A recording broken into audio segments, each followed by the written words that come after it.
ഒരു നമസ്കാരം. ഞാൻ നിങ്ങളുടെ സ്വന്തം റിനീഷ്.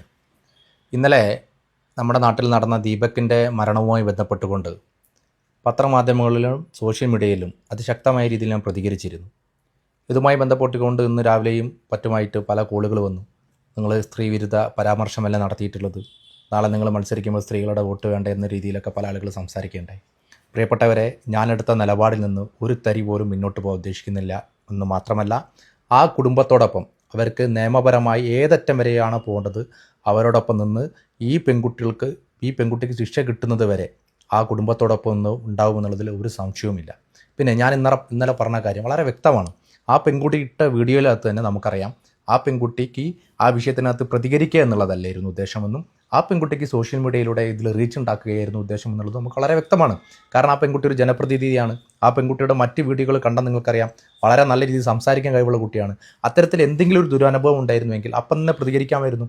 അപ്പോൾ അവിടെ ഒന്നും പ്രതികരിക്കാതെ ഒരു സ്റ്റേഷനിൽ പരാതി പോലും കൊടുക്കാതെ കൃത്യമായി സോഷ്യൽ മീഡിയയിലൂടെ റീച്ച് ഉണ്ടാക്കുക എന്നുള്ളതായിരുന്നു അവരുടെ ഉദ്ദേശം എന്നുള്ളത് വളരെ ബോധ്യപ്പെട്ടതുകൊണ്ടാണ് ഞാൻ ആ നിലപാടെടുത്തത്. നമ്മൾ മനസ്സിലാക്കേണ്ടത് ഇപ്പോൾ ഒരുപാട് ഫ്രോഡുകൾ ഇറങ്ങിയിട്ടുണ്ട്, ഒരുപാട് ഫ്രോഡ് പെൺകുട്ടികൾ ഇറങ്ങിയിട്ടുണ്ട്. ഇത്തരത്തിൽ സോഷ്യൽ മീഡിയയിലൂടെ റീച്ച് ഉണ്ടാക്കി പണം സമ്പാദിക്കുക, അവർക്ക് ഫേമസ് ആവാൻ കണ്ടന്റുകൾ ഉണ്ടാക്കാൻ വേണ്ടിയിട്ട് ധാരാളം ഫ്രോഡുകൾ ഇറങ്ങിയിട്ടുണ്ട്. ആ പറഞ്ഞ വാക്കിൽ നിന്ന് ഒരു തരി പോലും മുന്നോട്ട് പോകാൻ ഉദ്ദേശിക്കുന്നില്ല. നമ്മൾ നാളെ മനസ്സിലാക്കേണ്ടത് യഥാർത്ഥത്തിൽ ഒരു പെൺകുട്ടിക്ക് നാളെ ഇത്തരത്തിലൊരു അനുഭവം ഉണ്ടായാൽ പൊതുജനം ആ പെൺകുട്ടിയുടെ കൂടെ നിൽക്കാത്ത അവസ്ഥ വരും. കാരണം അവരുടെ മുൻകാല അനുഭവം ഇതാണ്. അതുകൊണ്ട് യഥാർത്ഥത്തിൽ നല്ല പെൺകുട്ടികൾ ഈ പെൺകുട്ടികൾക്കെതിരെ പ്രതികരിക്കണം. ഇപ്പോൾ ഡ്രഗ്സ് വെക്കുന്ന പെൺകുട്ടികളുണ്ട്, മദ്യം ഞങ്ങൾ ഉപയോഗിക്കുന്നു, ഞങ്ങൾ മദ്യം കുടിക്കുന്നവരാണെന്ന് അഭിമാനത്തോടു കൂടി പറയുന്ന ആളുകളുണ്ട്. ഒരുപാട് ഫ്രോഡുകളുണ്ട്. ഡ്രഗ്സ് വിൽക്കുന്നവർ ഉപയോഗിക്കുന്നവരൊക്കെ നമ്മുടെ സമൂഹത്തിൽ പെൺകുട്ടികളുടെ എണ്ണം കൂടി വരികയാണ്. നമ്മൾ മനസ്സിലാക്കേണ്ടത് ആൺകുട്ടിക്ക് ഒരു അഭിമാനം, പെൺകുട്ടിക്ക് വേറെ അഭിമാനം എന്നില്ല. എല്ലാവർക്കും ആത്മാഭിമാനമുണ്ട്. അങ്ങനെ ആത്മാഭിമാനത്തിന് ക്ഷതമേറ്റത് കൊണ്ടാണ് ഇന്ന് ആ കുടുംബത്തിലെ ഏക ആശ്രയമാണ് ആണും പെണ്ണുമായിട്ട് ഒരു മകൻ മാത്രം ഉണ്ടായിരുന്ന ആ മകനാണെന്ന് മരണപ്പെട്ടത്. 42 വയസ്സ് വരെ ഈ നാട്ടിൽ ജനിച്ചു വളർന്ന അവൻ ഒരു പെൺകുട്ടിയോടോ ഒരാളോട് അപമര്യാദയായി പെരുമാറിയതായിട്ട് ഇവിടുത്തെ ഒരു നാട്ടുകാർക്കും അങ്ങനെ ഒരു അനുഭവമില്ല. അങ്ങനെയുള്ളൊരു പയ്യനെതിരെ സോഷ്യൽ മീഡിയയിലൂടെ അപവാദ പ്രചരണം നടത്തി അതിൻ്റെ ഇരയാക്കപ്പെട്ടിട്ടുള്ള ഒരു പയ്യനാണത്. അതുകൊണ്ട് ഈ വിഷയത്തിനകത്ത് അതിശക്തമായ നിലപാടാണ്. പെൺകുട്ടികൾക്കെതിരെ എന്ന് പറയുന്നില്ല, പെൺകുട്ടിക്കും ആൺകുട്ടിക്കും തുല്യ നീതി കിട്ടണം. അത് പെൺകുട്ടിക്ക് വേറെ നീതി, ആൺകുട്ടിക്ക് ഒരു നീതി എന്നുള്ളതല്ല. നീതി എന്ന് പറയുന്നത് ഒറ്റൊന്നുള്ളൂ. അതുകൊണ്ട് ആണും പെണ്ണും വേർതിരിക്കുക എന്നുള്ളതല്ല, നിലപാടുകൾ കൃത്യമാകുന്നത് ഓരോരുത്തരുടെ സ്വഭാവമാണ്.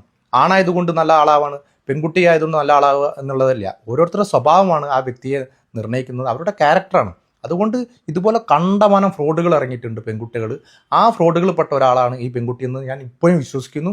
അതുകൊണ്ട് ഈ പെൺകുട്ടിക്കെതിരെ കൊലക്കുറ്റത്തിന് കേസെടുക്കണമെന്നാണ് ആവശ്യപ്പെട്ടിട്ടുള്ളത്. ഇന്ന് മനുഷ്യാവകാശ കമ്മീഷന് ഞങ്ങൾ പരാതി കൊടുക്കുന്നുണ്ട്. അതിശക്തമായ നിയമ നടപടികൾ മുന്നോട്ട് പോകും. ആ കുടുംബത്തോടൊപ്പം നിൽക്കും.